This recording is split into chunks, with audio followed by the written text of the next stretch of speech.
aí, galera, a gente tá aqui na Next Conference com o pastor Vitão da Lagoinha Barra. E a gente vai trocar uma ideia com ele. Obrigado por ter aceitado, pastor. Que isso. Pastor, a primeira pergunta que eu queria fazer pra você é: a gente sabe que você não nasceu em um lar cristão.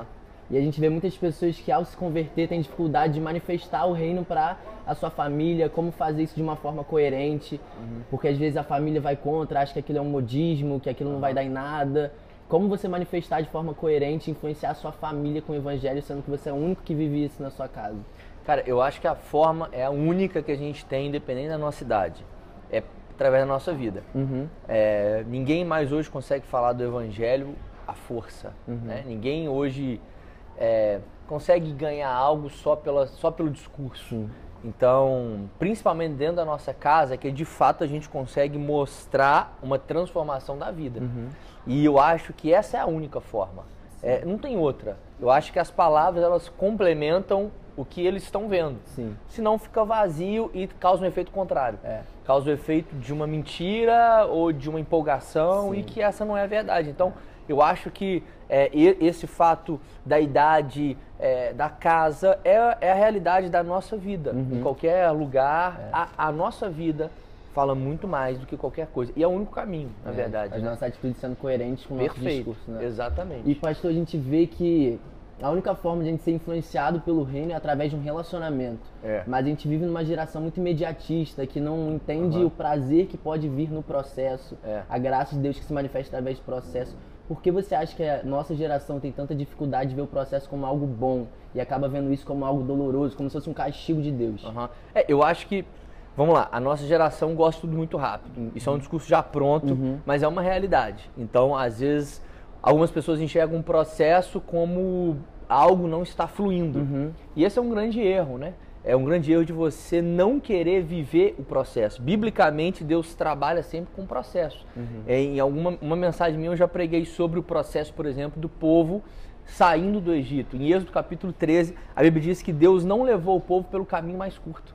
Porque a Bíblia diz isso, que Deus sabia que se o povo enfrentasse determinada batalha, eles iriam desistir.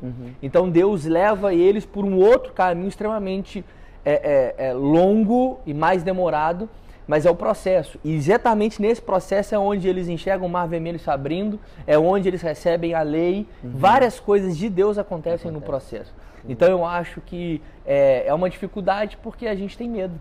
A partir do momento que a gente sabe que a vontade de Deus, ela não é uma vontade, às vezes, do momento, é uma vontade geral, a gente consegue viver a palavra que todas as coisas cooperam para o bem daqueles que o amam.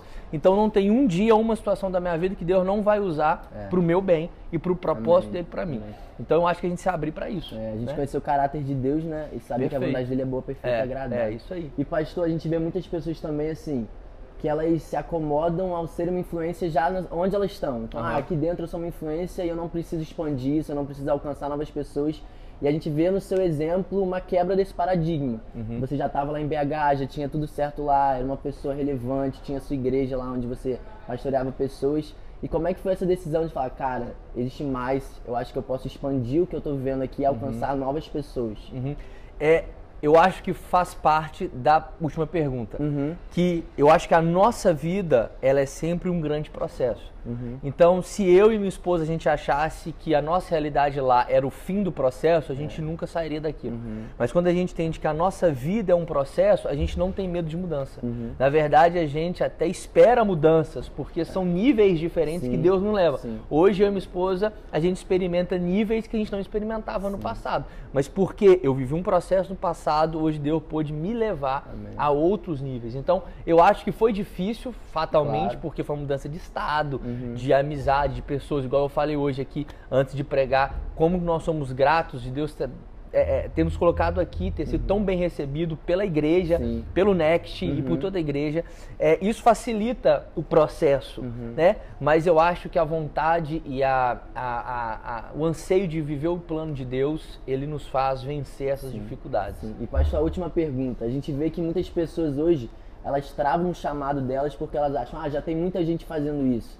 E eu não sei se isso aconteceu, mas eu imagino que quando vocês decidiram ir para Barra, às vezes algumas pessoas poderiam ter falado, mas já existem igrejas relevantes lá, já existem igrejas bem estabelecidas, Mas como a gente entender que não se trata de uma pessoa fazendo, mas é o corpo. E todas as pessoas podem contribuir para isso. Eu acho que são dois entendimentos. Um, esse entendimento do reino, e o outro é o entendimento de que o que eu faço, a outra pessoa não pode fazer.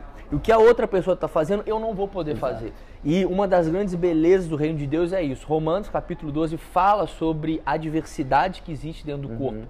E que a cada um existe um dom diferente, existe uma graça específica sobre a minha vida. Vamos falar, hoje existe uma graça específica sobre a nossa igreja, que não é melhor nem pior do que outras, mas é diferente. Ou seja, ela tem um caminho, ela tem um propósito que a gente tem que entender isso. Por mais que lá realmente tenham muitas, e tem igrejas cumprindo o seu propósito, que vão alcançar determinadas pessoas. E a gente acredita que a nossa igreja vai alcançar outros tipos de pessoas. Mas graças a esse entendimento e essa leveza de viver o propósito e na graça que Deus tem pra gente, é que permite a gente ir para Barra, como qualquer outro lugar que a nossa igreja, Deus colocar no coração do nosso pastor Felipe de ir, e a gente vai com esse entendimento de viver a vontade, o plano e o propósito de Deus para nós. Pastor, eu queria te agradecer por trocar essa ideia. Tamo junto. Gente, fica de olho aí no canal, se inscreve que vão ter mais vídeos vindo. E é isso, a gente tá aqui na Next Conference e vai cortar. Valeu. Não tem mais o que falar. Dá pra fazer isso.